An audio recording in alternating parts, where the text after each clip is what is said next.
Welcome guys, आपका स्वागत है दिव्य ज्योति क्लासेज में।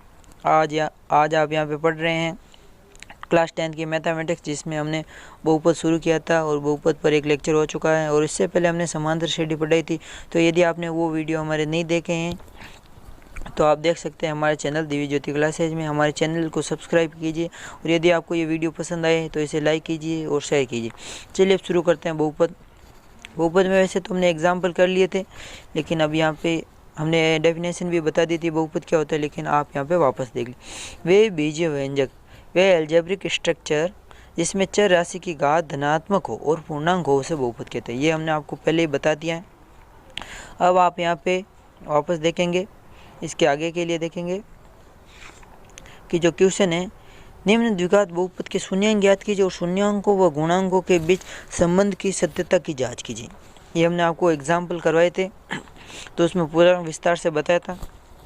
अब यहाँ पे दो क्वेश्चन किए हुए हैं, तो हम आपको एक और बता देते हैं और एक आप स्वयं देख लेना। 4x² प्लस 8x, ये आपको एक बहुपद दे रखा है। 4x² प्लस 8x जो f(x) के इक्वल है।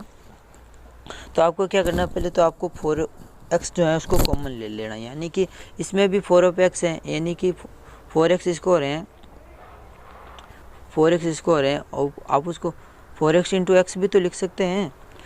तो यही क्या है, हमने यहाँ पे 4x² था, उसको 4x² है, उसको 4x इंटू एक्स लिख दिया। 4x into x plus 8x है, 2 इंटू 4x लिख दिया हम आपने यहाँ पे। तो 4x कॉमन ले लिया, तो पीछे क्या बचेगा, x प्लस 2, यानी 4x कॉमन ले लिया और आपको बच गया x प्लस 2। फिर आपको क्या करना है, ये आपको इनको 0 के बराबर रख देना, यानी कि जब जैसे आप f(x) को 0 के बराबर रखेंगे तो आपको यहाँ पे एक तो x की वैल्यू आ जाएगी, 2x की वैल्यू आ जाएगी, क्योंकि द्विघात समीकरण था और हमेशा द्विघात बहुपद से 2 वैल्यू प्राप्त होती है। त्रिघात बहुपद होगा तो उससे 3 वैल्यू प्राप्त होगी। तो 4x है और x प्लस 2 है, यानी कि एक तो x की या तो ये x0 ये होगा या x प्लस 2 हो जाए, यानी कि दोनों में से एक का 0 होना जरूरी है, तभी ये बहुपद है वो 0 होगा। यानी एक आपको x बराबर 0 प्राप्त हो गया और x बराबर x माइनस 2 बराबर ये 0 प्राप्त होगी। ये दो आपके शून्यांक प्राप्त हो गए, 0 और -2। अब आपको क्या करना, वही शून्यांकों व गुणांकों के बीच संबंध की सत्यता की जांच की, यानी कि ये ज्ञात करना है कि आपने जो शून्यांक ज्ञात किए हैं वो सत्य है या नहीं, यानी कि वह कहीं आपके बहुपद के शून्यांक ज्ञात करने में कोई त्रुटि तो नहीं हुई। तो ये आपको ज्ञात करना है। तो आप देखेंगे शून्यांकों का योग अल्फा और बीटा, अल्फा 0 है, बीटा -2 मान लीजिए। शून्यांकों का योग है 0 प्लस -2, यानी कि क्या आ रहा है, ये -2 ही आ रहा है। और शून्यांकों का गुणा है c/a, ये आपको पता है। शून्यांकों का योग -b/a, शून्यांकों का गुणा c/a, ये आपको एग्जाम्पल के टाइम भी बताया था और ये फॉर्मूला है, ये आप दोनों को कंटेस्ट कर लीजिए। अल्फा प्लस बीटा -b/a है, अल्फा इंटू बीटा c/a, ये आपको याद हो गया होगा। तो शून्यांकों का योग तो क्या आ रहा है, -2 आ रहा है। शून्यांकों का गुणा क्या आ रहा है, 0 इंटू कुछ भी हो 0 आता है, तो ये आ रहा है। अब आपको ये कैसे ज्ञात करना, c/a से ज्ञात करना है, -b/a और c/a। तो यहाँ पे देखिए x² plus bx plus c से इसको कंपेयर कीजिए, तो b क्या आ रहा है, b बराबर 8 आ रहा है और a बराबर 4 आ रहा है। तो -b/a, तो -8/a की जगह 4, यानी कि -2 आ रहा है। यानी कि इस फॉर्मूले से निकाला तो भी आपको शून्यांकों का योग -2 आ रहा है और वहाँ से निकाला था तो भी -2 आ रहा है। शून्यांकों का गुणा यहाँ पे 0 आ रहा था, x² plus bx plus c कुछ नहीं, मतलब c क्या है, 0, तो c/a यानी कि 0/a, ये भी क्या आ रहा है, 0। आपको ये क्वेश्चन समझ में आ गया होगा। अभी अगला क्वेश्चन देखिए, अगला क्वेश्चन है 4x² -4x प्लस 1 है। तो इसमें क्या करना है, आपको इसको हल करना है। आपको पहले ही बताया था, जब भी कोई द्विघात समीकरण है या फिर द्विघात बहुपद है, तो उसको हल करने के लिए क्या करना होता है, गुणनखंड विधि का प्रयोग करते हैं। इसमें भागफल विधि, शेष भागफल विधि का भी प्रयोग करते हैं और इसमें श्रीधराचार्य मेथड होता है, वो आप बाद में पढ़ेंगे, इसी अध्याय में पढ़ेंगे। 4x² -4x प्लस 1, तो -4x यानी कि ये बीच वाला जो पद है इसके आपको 2 टुकड़े करने। आपको बताया था 2 ऐसे टुकड़े करने हैं जिनका योग तो वापस ये बीच वाला पद आना चाहिए, लेकिन जो इनका गुणा है वो प्रथम पद और तृतीय पद के गुणे के बराबर आना चाहिए। ये याद रखिएगा, आप ऐसे करना है। इन दोनों का गुणा जो होता है, जो हम टुकड़े करते हैं उनके गुणा के बराबर आना चाहिए। तो फिर आपको क्या टुकड़ा है उनके जो 2 टुकड़े करेंगे उनका मल्टीपल क्या आना चाहिए 4x स्क्वायर और 1 यानी कि 4x स्क्वायर आना चाहिए। अब -4x के क्या टुकड़े करेगी 4x स्क्वायर, यानी कि किसी 2 संख्या ऐसी कौन सी होती है जिनका गुणा 4 होता है, तो 2 × 2। पहले आपको चिन्ह नहीं देखना, नहीं x देखना, आपको ये देखना है ऐसी कौन सी संख्या होती है जिनका गुणा करे तो ये जो गुणांक आया 4 वो आ जाए। तो आप कहेंगे कि 2 और 2। अब आप ये कहेंगे कि 2 और 2 का जोड़ करेंगे तो 4 होता है, लेकिन यहाँ पे माइनस में, तो आप कहेंगे -2 और -2 को जोड़िए तो 4 आएगा। ठीक है, फिर आप कहेंगे -2 और -2 तो 4 है, यहाँ पे x है, तो आप कहेंगे -2x और -2x को गुणा कीजिए तो यहाँ पे 4 आएगा। तो -2x और -2x को ऐड करें तो आ रहा है -4x, और -2x और -2x को गुणा करा रहे हैं तो आ रहा है 4x। इसको आप यहाँ पे देख सकते हैं, -2x और -2x का योग तो क्या आ रहा है -4x आ रहा है, -2x और -2x का गुणा क्या आ रहा है प्लस 2 × 2 4x स्क्वायर आ रहा है। ये आप समझ गए, यानी कि f(x) बराबर 4x स्क्वायर -2x प्लस 1, यानी कि -4x की जगह -2x रख दिया आपने। फिर आपको क्या करना है, इसमें से भी 2x कॉमन लेना है और इसमें से 1 कॉमन लेना है, यानी कि इसमें से आप 2x कॉमन ले रहे हो तो 4x का को लिख सकते हैं हम 2x × 2x और ये -2x, यानी कि जब आप यहाँ पे 2x कॉमन लेते हैं तो पीछे क्या बचता है 2x - 1, और इन दो पदों से -1 कॉमन लेते हैं तो क्या बचता है 2x - 1। फिर आपको क्या करना है, ये 2x - 1 ये जो बीच वाला है यही कॉमन ले लेना। तो 2x - 1 जैसे ही आप कॉमन लेंगे तो पीछे क्या बचेगा, एक तो ये 2x और ये -1 यानी कि 2x - 1 बचेगा, यानी कि 2x - 1 का स्क्वायर हो गया। तो शून्यांक का क्या आ गया 2x - 1 का स्क्वायर। तो आपको क्या करना है, एक 2x - 1 ये भी 2x, दोनों 2x - 1 को 0 के बराबर रखना है, यानी कि f(x) को 0 रखना। और जैसे ही आप f(x) को 0 रखेंगे तो x के 2 वैल्यू पर 2x - 1 बराबर 0 तो 2x बराबर 1, x बराबर 1/2 आएगा। x के 2 वैल्यू आएंगे 1/2 1/2। ठीक है, तो अब आप यहाँ पे x के 2 वैल्यू प्राप्त हो गए। अब आपको क्या करना है, इसकी जाँच करना, इन शून्यांकों का योग कीजिए और जो शून्यांकों का योग होता है -b/, वो कीजिए, दोनों से वैल्यू सेम आनी चाहिए। तो अब आपको यहाँ पे किया हुआ है, पहले आप शून्यांकों का योग करें, अल्फा प्लस बीटा बराबर 1/2 + 1/2, हाफ और हाफ 1 होता है। अब यही शून्यांकों का योग आप -b/, ऐसे ज्ञात करें तो b की वैल्यू क्या है -4, ये -b की वैल्यू -4 अपॉन a की वैल्यू 4 माइनस प्लस 4 ये 1 हो गया, यानी कि शून्यांकों का योग बना रहा है। अब आपको क्या करना है, शून्यांकों का गुणा, शून्यांकों का गुणा यार अर्थात 1/2 × 1/2। अब आपको पता है 1/2 × 1/2 होता है, वो होता है 1/4। शून्यांकों का गुणा हो गया 1/4। फिर आपको क्या करना है, शून्यांकों का गुणा c/a होता है, उस विधि से ज्ञात करना है।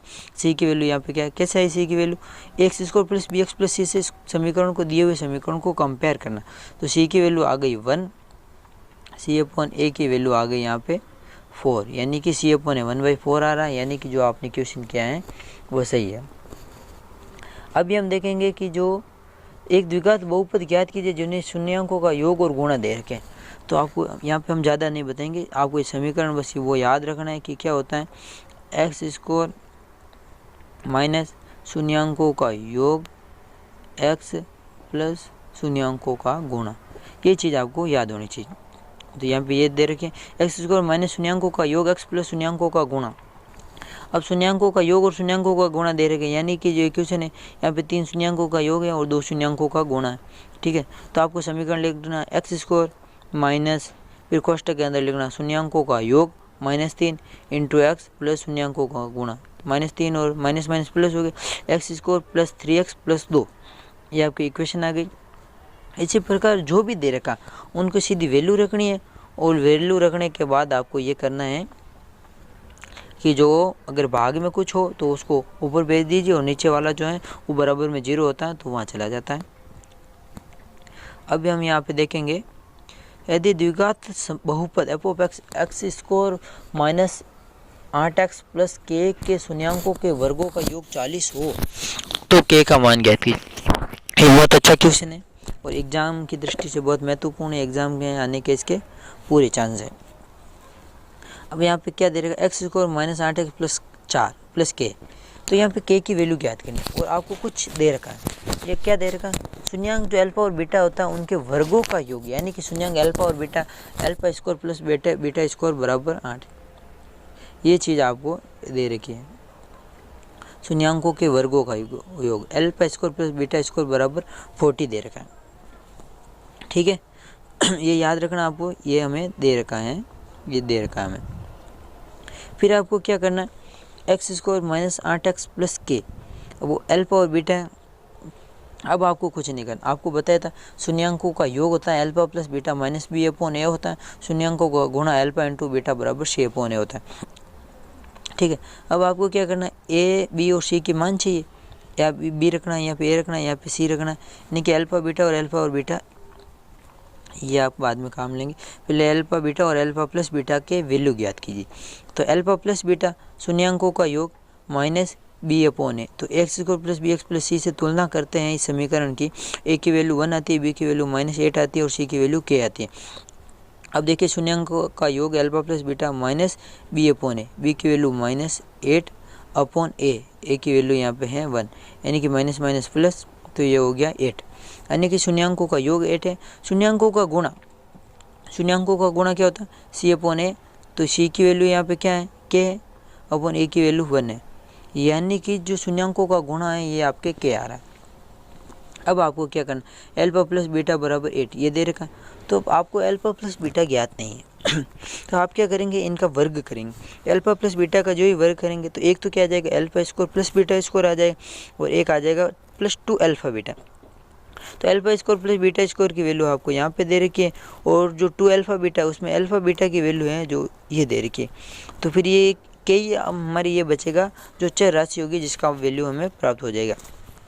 तो इसका वर्ग कीजिए, अल्फा प्लस बीटा का स्कोर ए प्लस बी का स्कोर होता है A square plus 2ab plus B square, ये आ गया alpha square plus beta square plus 2 alpha beta बराबर 8 का स्कोर 64, यानी कि alpha square plus beta square की जगह ये रखना 40, तो ये रख दिया 40 प्लस 2 इंटू अल्फा बीटा की जगह के अपॉन ए की वैल्यू 1 है, तो ये आ गया 2k, 40 प्लस 2k बराबर 64। अब आपको क्या करना है, 40 को इस साइड में भेजना है, तो 64 माइनस 40 क्या हो जाएगा 24, और आपको 24 में 2 का भाग दे दिया तो आपके आ गया 12। चलो अब हम आगे पढ़ते हैं। आगे आ रहे हैं एग्जाम्पल। तो ये भाग हैं, ये आपको एक वीडियो में ऐसे आसानी से समझ में नहीं आएगा, तो इसको अगले वीडियो में करना पड़ेगा। चलो यदि अभी तक आपने हमारे चैनल को सब्सक्राइब नहीं किया तो इसे सब्सक्राइब कर लीजिए, और इसी प्रकार की वीडियो लगातार पाते रहिए, और अपने दोस्तों में भी इस हमारे वीडियो को शेयर कीजिए, आप ये बहुत मदद करेंगे। चलो थैंक यू सो मच, आपका बहुत बहुत धन्यवाद, आपने समय निकाल कर ये वीडियो देखा। आपके फ़ायदे के लिए देखा है, हमारे फ़ायदे के लिए नहीं देखा है। आप यदि 10th में बोर्ड में अच्छा करेंगे तो आपको अच्छे मार्क्स मिलेंगे। तो अभी आपके एग्ज़ाम अब मार्च में नहीं होंगे, लेकिन अप्रैल या मई तक आपके 10th के एग्ज़ाम अवश्य हो जाएंगे। तो अभी से पढ़ना शुरू कर दीजिए, तो आपके लिए अच्छा होगा, आपके काम आएगा। चलो okay, thank you so much.